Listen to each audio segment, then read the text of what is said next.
Welcome everyone. This is the second part of the first of 6 sessions on qualitative data analysis, although there are 7 videos as session 1 is split into 2 parts. This video is about qualitative data tracking systems. This session includes 3 main points. Determining the characteristics of good qualitative data management practices, determining the key features of qualitative data file naming processes, and defining and developing the steps to qualitative data tracking system.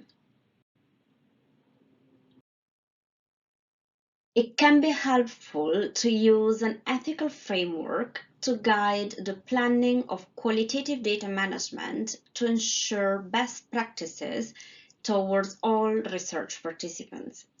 For instance, the UK Data Service website is a good source that provides general good practice tips and links to more specific guidelines that apply in the UK. The link is provided in the final slide to this video. However, it is advisable to refer to the ethical guidelines of the specific countries and communities where data are collected, as regulations and local customs may differ from the UK ones. Particularly, ethical guidelines help protect the rights of the individuals involved in the research who are sharing information with us and are the owners of that information. This approach is not exclusive to qualitative research, and it should also be applied to quantitative studies as well. Inevitably, developing a good qualitative data management process requires investing time in planning it prior to the beginning of data collection. Good qualitative data management can also be labor-intensive in order to be well planned and developed throughout. The time aspect also refers to the time to be invested by the people we work with, and this is another element where the ethical aspects play a role. Qualitative data collection often generates digital data from recorded interviews and videos and typed field notes that need to be safely stored in a designated device. It is even better if they can be simultaneously saved in the cloud in order to avoid data loss in case something happens to the physical device. When storing data files from various data collection techniques, it is good practice to organize them in labeled folders, which is similar to what one would do when storing data on paper. Access to digital data should be protected by using a secure code, a password or PIN that is known only by the data collector or their team members. For physical data, such as in the case of written field notes or audio and video recordings, or sensitive data such as that contained in consent forms, the tools and devices containing that data should be stored in a safe place, protected with a padlock or locked with a key. Other important features that characterize a good qualitative data management approach include keeping a record of the number of interviews and focus group discussions conducted. This is helpful in order to keep track of all the data collected, as well as to ensure easy quality assurance of the same and have the information available when presenting the research results. Both when writing notes and when saving them digitally, usually in a Word document, it is good practice to include the date when they were taken for future reference. Another key element is to avoid including any research participant's personal identifier in interview transcriptions and translations and written field notes. This can be an interesting point, as on the one hand, we want to ensure anonymity to participants. However, on the other hand, we may need to link back to the information of one or more specific participants or share their identities with other team members in a research team for the purpose of data analysis. In this case, it is important to create anonymized file names that allow you to trace back the participants if needed and store them securely. And it is also important to inform participants about all of these aspects. As mentioned in the last point, a key step in the process of managing qualitative data is file naming. It is important to label files using names that are easily recognizable. However, it is very crucial to avoid using any detail that could make any research participant or community identifiable. In this regard, one can assign each participant an ID number or a pseudonym to ensure anonymity and, as previously mentioned, keep a list of participants and their assigned IDs in a protected document. When naming and storing digital data, it is useful to do so by including the data collection method used to generate them, such as interviews, focus group discussions, and observations. Especially when working within a research team and when multiple people need to access data, it can be helpful to include information about who collected the data for future reference. Another important element to include when naming data files is the date when they were generated. To facilitate future data analysis processes, one can also label data files by using codes related to demographic information such as gender. For instance, I may need to label the first of 4 recorded audio interviews with a female farmer in one of 5 villages in Kenya as part of a research project that runs in 3 countries, for instance, Uganda, Kenya, and Tanzania. In this example, I have started with the type of data collection, that is interview, the date, the personal ID code assigned to the participant, demographic information, that is to say female, the country and number assigned to the specific village, and ended with the name of the researcher who collected the data. The example in the picture refers to my personal file naming strategy during my PhD fieldwork in a Jamaican school and village. It shows files containing transcriptions of a focus group discussion with 3 female students from grade 6 who are individually identified with a number that I had previously assigned to them and stored in a separate protected document. It then contains individual interviews with different education officers, a local member of parliament, and a male parent representative. All documents contain the date when the interview or focus group took place.